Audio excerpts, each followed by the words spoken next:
welcome back to Trendsetters with me, Shiko Kaitani. In this second half of the show, we catch up with Asia Mohammed, who is a para-rower. Not only is she championing for the inclusion of people with disability in the world of sports, she's also telling us and teaching us that FYI, you can be confident even if you're abled differently.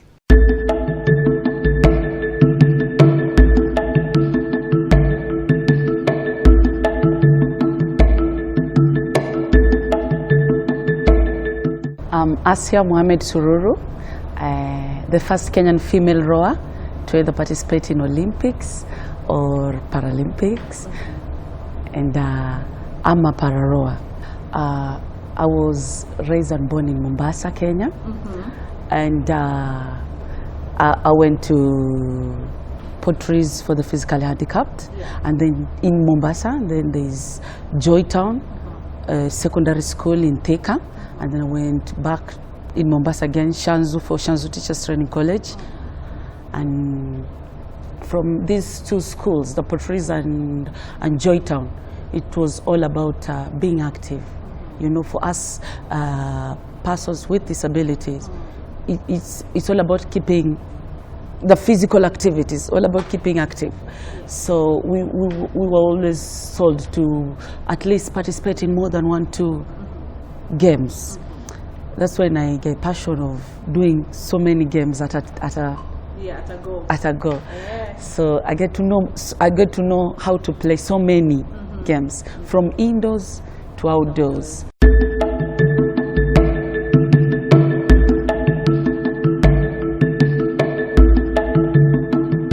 Outside now school environment, I get to do the Stanchart marathons, and I happen to win like 5 of them, yeah.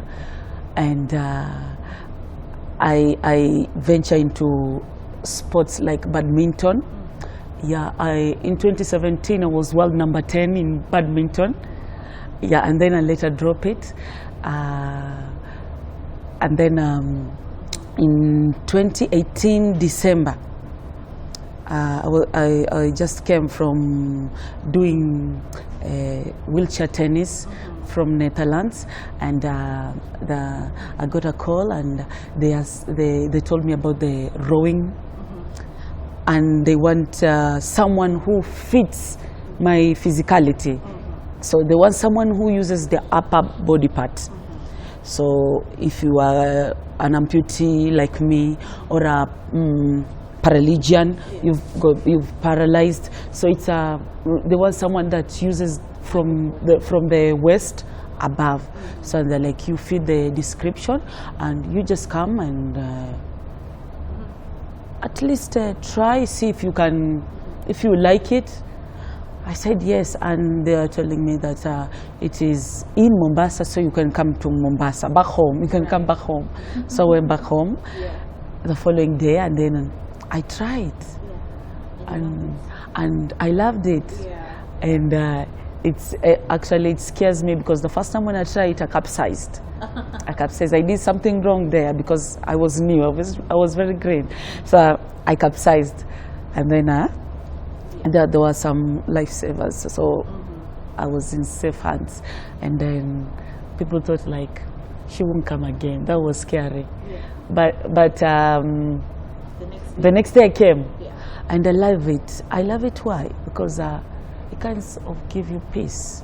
Not that all other sports are not peacefully, but with rowing, it when you are very much alone in those waters, it's just you and the massive water, you alone, and with that boat, and other rowers are just passing you by. It gives you that feeling that it's magical. It's magical. It's you, the waters, and your senses, and how you'll be catching up. So that feeling came when I first went to a rowing competition. That was in Italy. My ever rowing competition. It was in May 2019. So I was initiated the game in 2018 December and went for my first competition in 2019 May, and I came last. I came last, but it is there that I fall in love with the game, because I was in a world championship where everyone was flying and I was the newest. And I was left alone. The water was mine, the boat was mine, everything. I was just alone. I was like, since I'm the last, why can't I enjoy the moment? And as was going by, that's when I felt like very peaceful. I am very last. I'm last of the last. I'm leading the troop from behind. But I was like very content. I like, this is it. This is the sport for you. This is the sport for me. I can do this. I can do this. I felt like I can do this.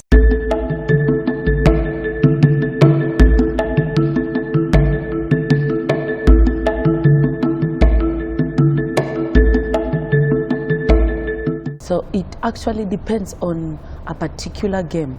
You see, para sports here in Kenya, they're not consistive. They're kind of what we call seasonal. You will find this like this time it's tennis, wheelchair tennis from January. So you will find many para athletes, athletes with disability. They will stick to tennis, because majority of them do more than one sport. They will stick to tennis for that time being. So, and then there will be a break. Let's say like 2 months break, and then there's another game that is now on season. You go to that particular. They are not consistent in terms of power, because this is why. Why is it? Because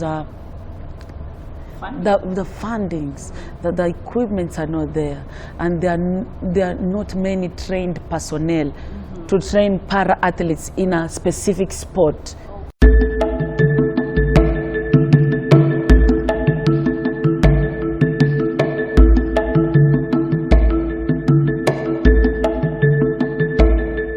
When there is a competition, let's say 3 months prior to the competition, I will travel, go outside the country, find a club, a rowing club, and stick there. So I've got 2 coaches. One is a Portuguese and one is a Brit. So what I do, it depends also with the weather.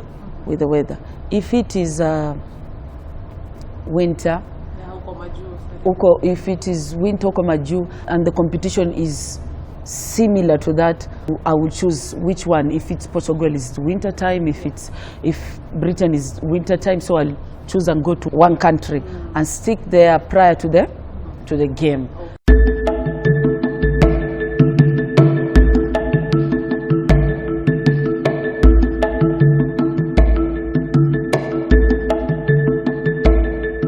When I wasn't had this confidence before, so I got my disability in 1992 when I was 2 years old. I got an accident, so I was still a baby, and when you're a baby, you don't recognize yourself.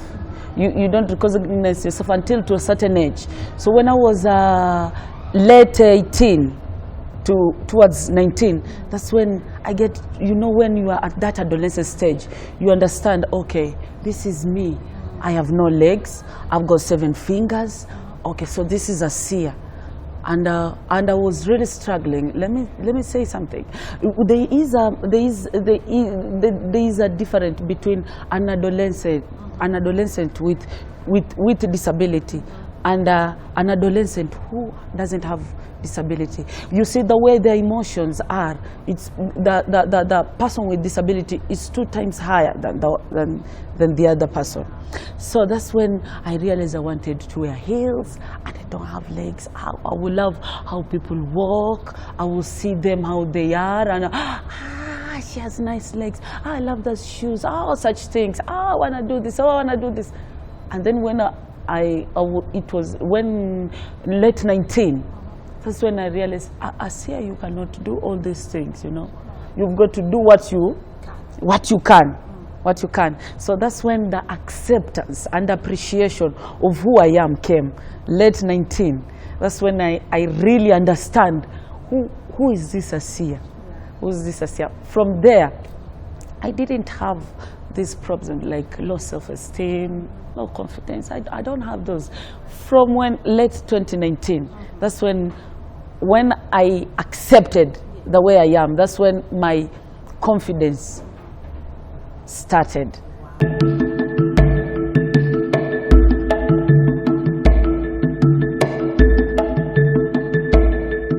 Napenda sana kwenda nje. Kama I don't have any training the following day, or I've just come from outside the country, just relaxing, I love to go out and even not only out, but I could also stay indoors writing my book. That's what I'm doing, and I'm enjoying that. I'm writing my book. It's called The Life of the Half Woman, and I will sit just at home listening to soft rocks music and write every weekend, and I really enjoy that part, because it's all about eating and relaxing muscles and writing. Yeah. No, I'm not dating. I'm not dating, and I'm not searching, and I'm also not a sister. I'm just there for the time being. I'm just niko tu sawa kabisa.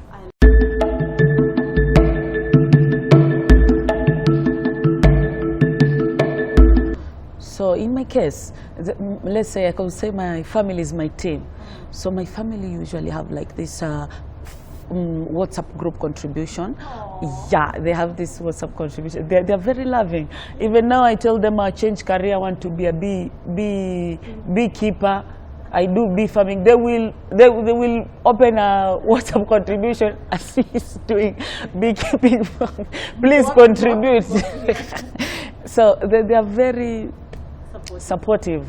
So let's say the team that supports me is my family, and then I've got the international communities.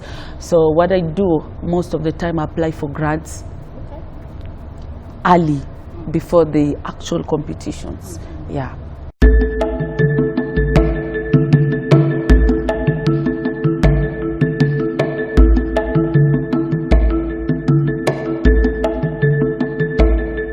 Since I was a child, I've been a wheelchair user, I've been an artificial user. I know what it is. And people will look at you as if you are an alien coming from planet Mars or somewhere else, not around Earth. Yeah, like you're not, like you've grown like two heads. People will look you very different. Before 19, I would do that. Unaniangalia nini? Nini? I would do that. But after 19, I was like, yeah, you can check me out. Yeah, I've got these sexy, amazing legs. You can, you can continue checking out. Sometimes you want a selfie, you want a photo. You know, you are like a local celebrity. Well, that's it. So, like I started working with the new legs in 2022, and it was really difficult. So when I will go outside of the rehabilitation where I get to train with the legs, I will fall everywhere. I will even fall in an acrobatic way, you know, like, wow. Yeah, and some people will run away, thinking that I've broken my legs or something, and some will just stare and like shocked, really shocked, and sometimes I will laugh of their reaction than how I fall. Yeah. I will concentrate on their reaction, and it's really funny. And some will approach me, oh, there is a pastor, you can come, we pray for you, you will have your legs back. And some will tell me, oh, there is my, I don't know, prophet, I don't know. Everyone has their own assumption. Yeah, so usually my answer will be like, you know, watu wanasema kwa Mungu anajua safari yako since you are born up to the end. So Mungu kama anajua huyu at this particular time atapata accident, and then this particular time atafanya hivi, and hakui prevent, aliacha vitu viflow by nature. Wewe ni nani ambaye unataka kuniombea nipone? And then nani alikwambia nataka kupona? Yeah, that's the question. Yeah, mtu hataja kujua, but atakwambia tu atakufuata. Kuna pasta wangu wanaombea watu. Yeah, Kenyans are funny out there. Yeah. Sana.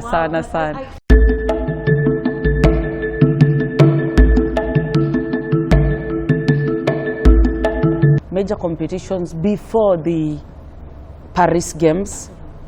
I will be going to 2 competitions before the Paris Games in May and June. Yeah, you can watch them out in World Rowing site. They usually put them live. And other thing, you could follow me on my social media there. You will see my training activities. I usually upload them, my training activities, especially when I'm outside the country.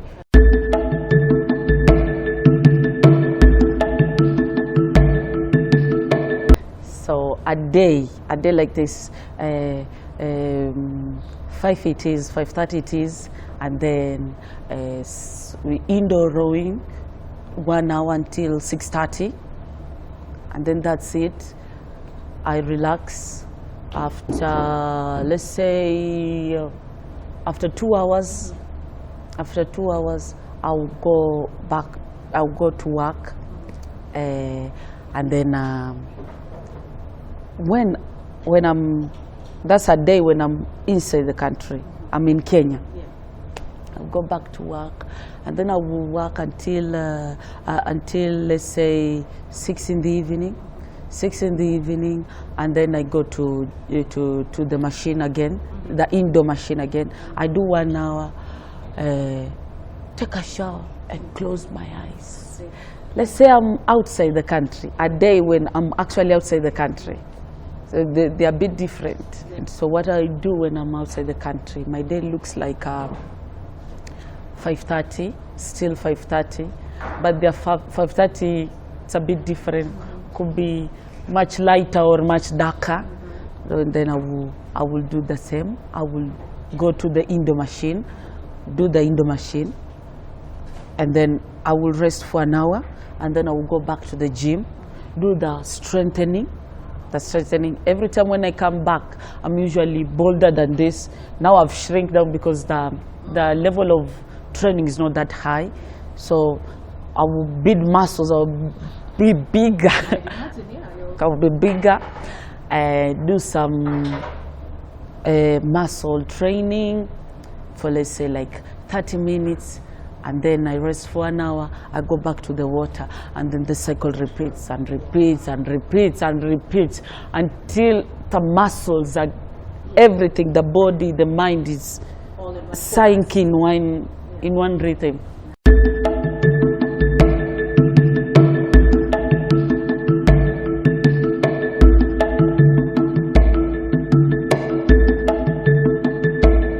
The environment is purely disability friendly.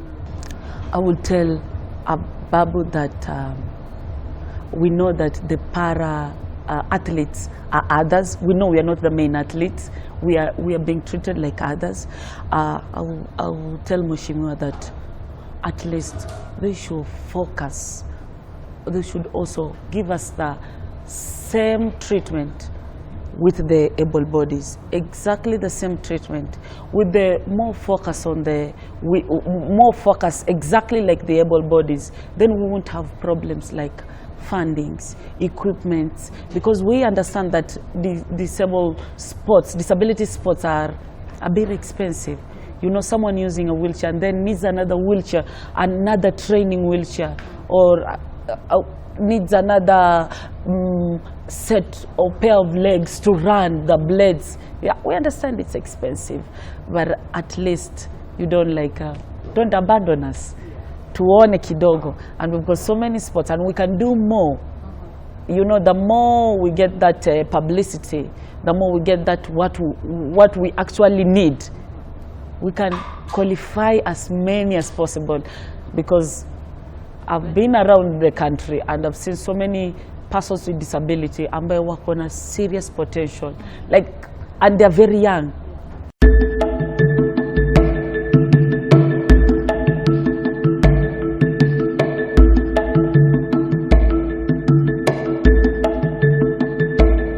Once umejikubali with your disability, unakuwa very patient. Everywhere you go, people wanataka kujua what happened to you. So what really? Over and over. So it depends on the person. Kama unataka kumexplainia more au una shorten. Yeah. And that's all we have for you on Trendsetters right here on K24. Remember, you can catch us on our social media platforms, especially on YouTube now as Trendsetters Kenya. My name is Shiko Kaitani, and please do let us know if there is someone who you know who's hustling up or is actually changing community with the work that they do. Thanks a lot for watching. We'll see you next week.